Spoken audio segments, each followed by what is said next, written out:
estejam todos bem em isolamento em casa nesse momento, tá bom? Hoje, no Escurecendo as Coisas do nosso dia, a gente vai falar sobre o livro da Grada. Pega o livro da Grada. Esqueci de pegar. Este livro maravilhoso, Memórias da Plantação. Ele é um livro recente, né, publicado no Brasil, a publicação data de 2019, mas a pesquisa da Grada, ela foi feita antes disso, muito antes, né, assim. O livro demorou 10 anos para chegar no Brasil, então vocês têm uma ideia de quando foi que ela produziu essa pesquisa em si, tá? Ademais, eu vou conversar com vocês hoje sobre o que foi que o livro me fez pensar, alguns pontos que o livro trouxe que eu acho que vocês podem se interessar, e aí depois, quem quiser ler, por favor, vai ser uma leitura incrível, tá bom? Então vamos lá. A primeira coisa que me fez pensar, e não foi um pensamento que eu cheguei sozinha, né, assim, raramente os meus pensamentos eu chego sozinha, mas no caso do que eu vou falar agora para vocês, que é o título do livro, essa discussão ela foi feita num grupo que eu participava, um grupo de estudos, né, que o grupo de estudos é em psicanálise e relações étnico-raciais. E aí a gente, um certo dia, começou a conversar sobre o título do livro, pensando do quanto que a escravização, de fato, né, ela tem tudo a ver com essa metáfora da plantação. Por quê? Quando os colonizadores tiraram as pessoas que foram escravizadas, né, o povo africano do seu território e colocaram no nosso território, obrigando eles a esquecer os costumes, a não poder praticar a religião, a não poder falar o próprio idioma, mudar de nome, a gente fez algo muito semelhante com quando a gente vai pegar uma terra nova, virgem, e vai plantar. Então o que a gente faz? A gente tira o que está lá, cava e coloca de novo o que a gente quer que cresça ali. Esse foi o processo da colonização na psique, né, no emocional da população escravizada. O que a Grada falou no livro dela e que isso faz sentido, né, até com as reflexões que ela traz ao longo do livro, o quanto para ela poder ser pesquisadora nessa área, ela precisou sair do país dela de origem, que nada mais é que Portugal. Né, assim, então, não tinha espaço para a produção que ela queria incentivar, fomentar através da pesquisa dela. Então ela precisou sair da terra natal dela. Esse é um ponto que a gente pode refletir demais, né? Assim, inclusive porque nós somos colonizados pelos portugueses e olha como estamos. Então o que eu fico pensando é, que sociedade é essa que favorece alguns estudos científicos e desprivilegia outros? Né, assim, em nome de quem? Em nome de que eles estão tomando essas decisões? Essa é uma coisa que se alguém aqui pensa igual, diferente, quiser compartilhar com o geral nos comentários, fique à vontade, tá? O livro da Grada, ele é um livro com uma narrativa muito interessante, né? Poucos, acho que é uma exceção inclusive, poucos são as pesquisas que você lê como se você estivesse lendo um livro de literatura. E a Grada, ela tem essa habilidade. Então, uma coisa muito curiosa que a Grada fez, que eu achei muito cuidadosa da parte dela, é fazer uma carta à edição brasileira.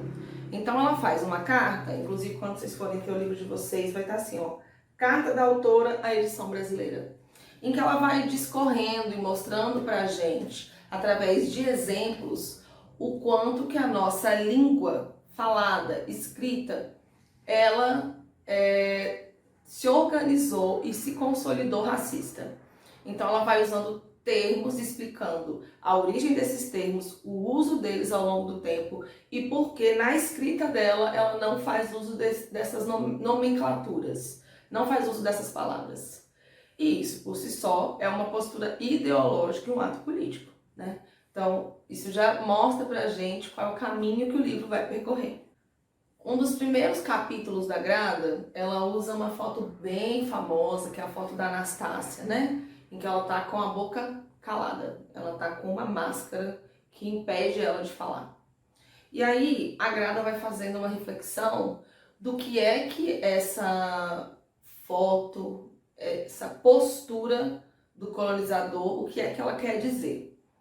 A grosso modo, e fazendo um resumo bem simples, com o tanto de riqueza que a Grada vai discorrer no livro, ela vai falar pra gente o quanto esse ato diz de uma postura de quem não quer ouvir o que é que está fazendo com o outro.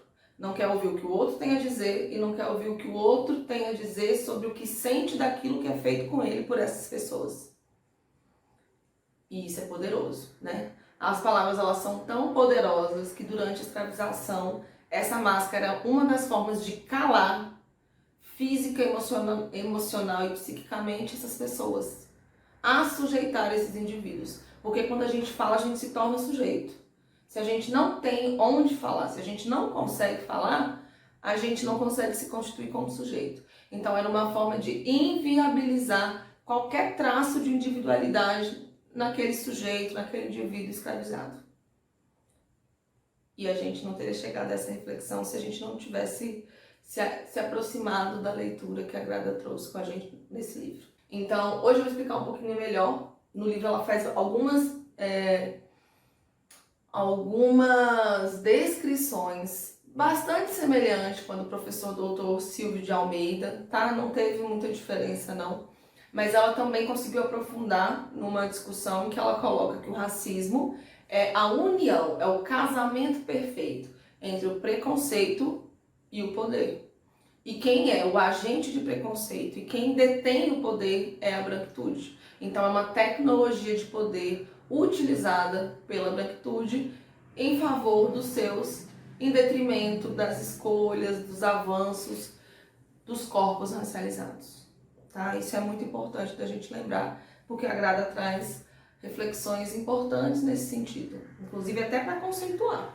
Né? Gente, uma coisa que eu aprendi de fato com o livro, que eu acho que eu não tinha acessado em outras literaturas, é o quanto a cena do racismo ela é triangular. Então, o que a Grada quer dizer, e é isso é o que eu entendi do que ela escreveu, né? É sempre assim que a gente interpreta.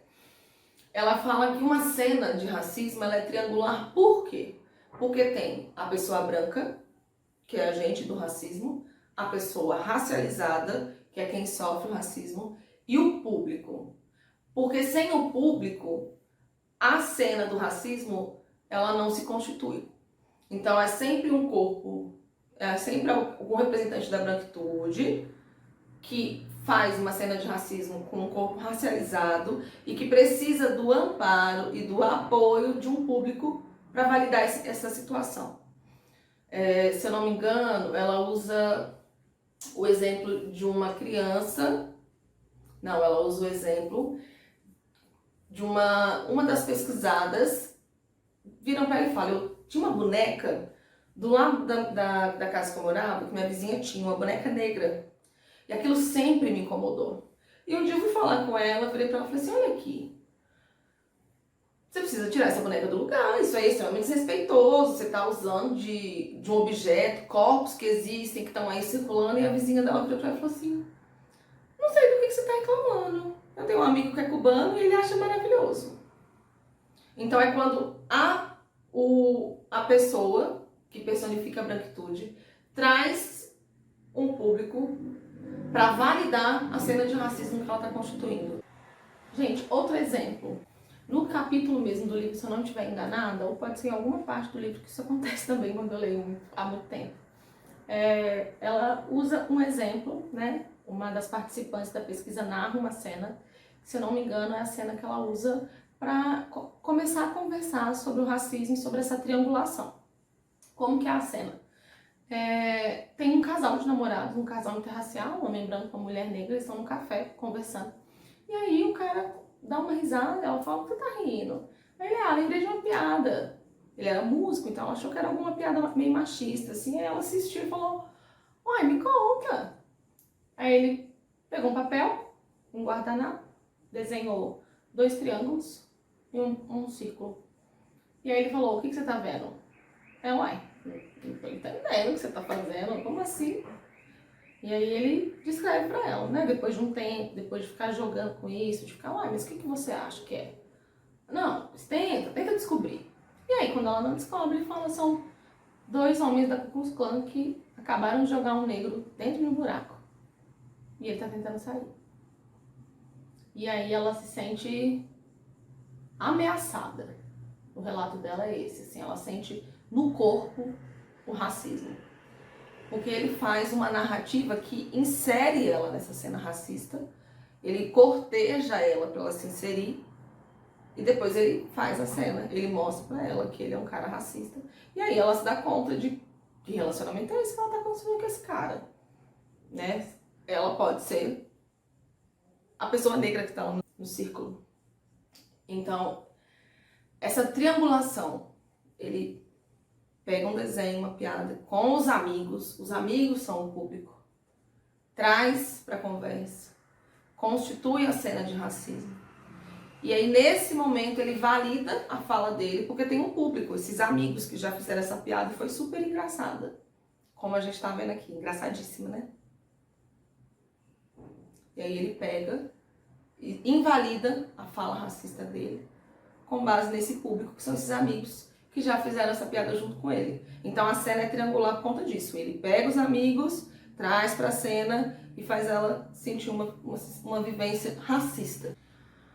Por fim, eu já comentei com vocês no Escurecendo que a gente fez há umas semanas atrás, porque o Fanon, né, que é mais velho que a Grada, ele já trouxe também um pouco de reflexão nesse sentido, que é o quanto a população negra, o corpo negro, um corpo racializado, ele personifica o outro da branquitude. E aí, eu já falei isso em outro vídeo, mas vou falar aqui de uma forma mais simples. O que é ser o outro da branquitude? É ter depositado nesse corpo tudo aquilo que a branquitude não quer acessar, tudo aquilo que eles acham que não é bom ter para eles, tanto a nível cultural, emocional, quanto ao nível psíquico. Ser o outro da branquitude é insuportável, né? Um bom exemplo do que é ser o outro da branquitude, e que o Larry me lembrou bem quando a gente estava conversando, a gente pode fazer através de exemplos. Eu sou uma pessoa que gosta muito de exemplos, sem exemplo eu não vou entender as coisas. Então, se a gente pega uma tela virgem, sem nenhum rabisco, sem nada, a gente pode dizer que essa tela, nesse exemplo, é o outro da branquitude. Então essa tela aqui, nossa, é preta, como diria Baco, é uma tela preta. Porque são de pessoas pretas, sendo o outro da branquitude que eu tô falando. Beleza? Então vocês vão pegar essa tela, vão deixar ela aqui em stand-by, e aí a gente vai voltar para a branquitude e vai pensar, o que é que a branquitude não quer? Ah, eles não querem se assumir violentos. Joga na tela. Ah, eles não querem assumir que são machistas. Joga na tela.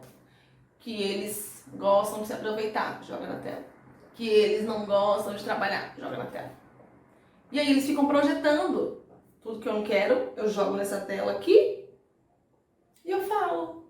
Então vamos lá. Ah, eu não sou violento. A branquitude pensa. Então ela projeta nessa tela aqui que essa tela é violenta. E aí a gente vê o resultado disso no nosso cotidiano. Acho que esse é o exemplo que eu consigo dar agora. Então é isso. Esses são os avanços que a Grada trouxe. Se teve pontos que vocês que leram o livro gostam e eu não comentei no vídeo, comenta aqui embaixo, vamos conversar, vamos ver se eu prestei atenção, se tem alguma coisa que eu possa aprender. E é isso, né? Conhecimento, ele vai pra frente quando a gente consegue conversar sobre as coisas. Tá bom? É isso. Beijo pra vocês. Fiquem em casa.